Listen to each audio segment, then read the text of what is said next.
Assalamualaikum warahmatullahi wabarakatuh. Alhamdulillahirrabbilalamin.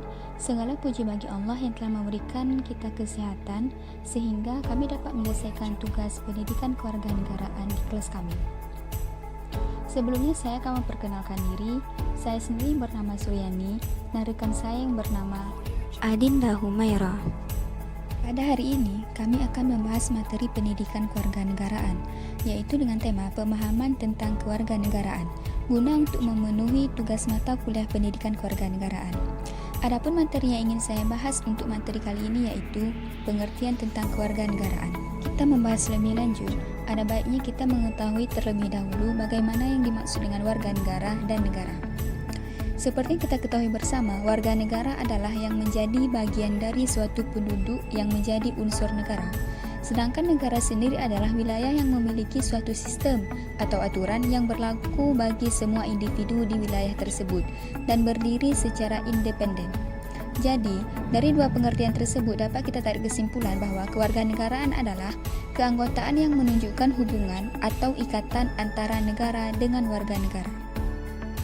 Ada beberapa pendapat mengenai pengertian kewarganegaraan menurut para ahli, seperti Wolhoff berpendapat bahwa kewarganegaraan adalah keanggotaan suatu bangsa tertentu, yakni sejumlah manusia yang terikat dengan yang lainnya dikarenakan kesatuan bahasa kehidupan, sosial budaya, serta kesadaran nasionalnya.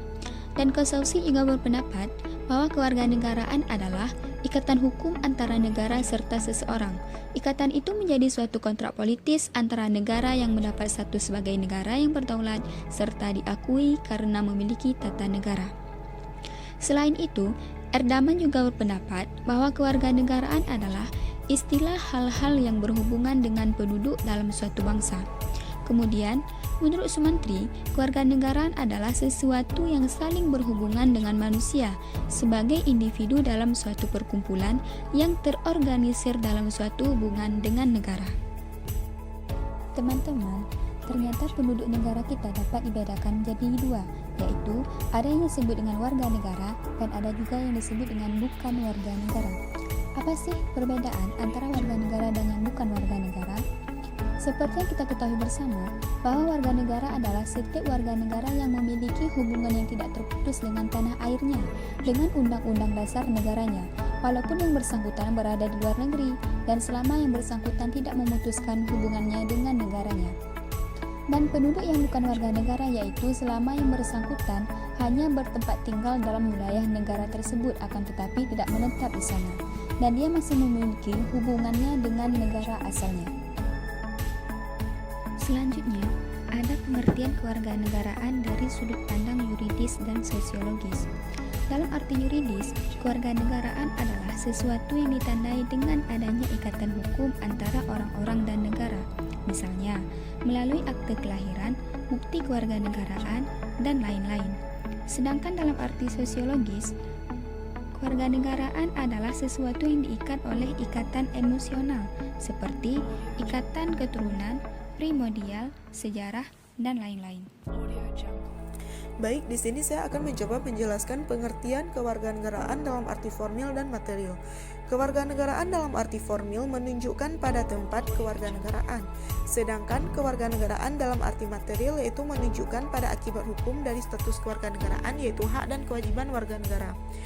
Kewarganegaraan menurut pandangan Islam juga dijelaskan dalam Quran Surah Al-Anfal ayat 72, yaitu sesungguhnya orang-orang beriman berhijrah meninggalkan negerinya, berjuang dengan mengorbankan harta dan jiwa raganya di jalan Allah, dan orang-orang yang memberikan suaka dan pertolongan kepada orang-orang yang berhijrah tersebut, mereka itu telah terikat dalam ikatan setia kawan.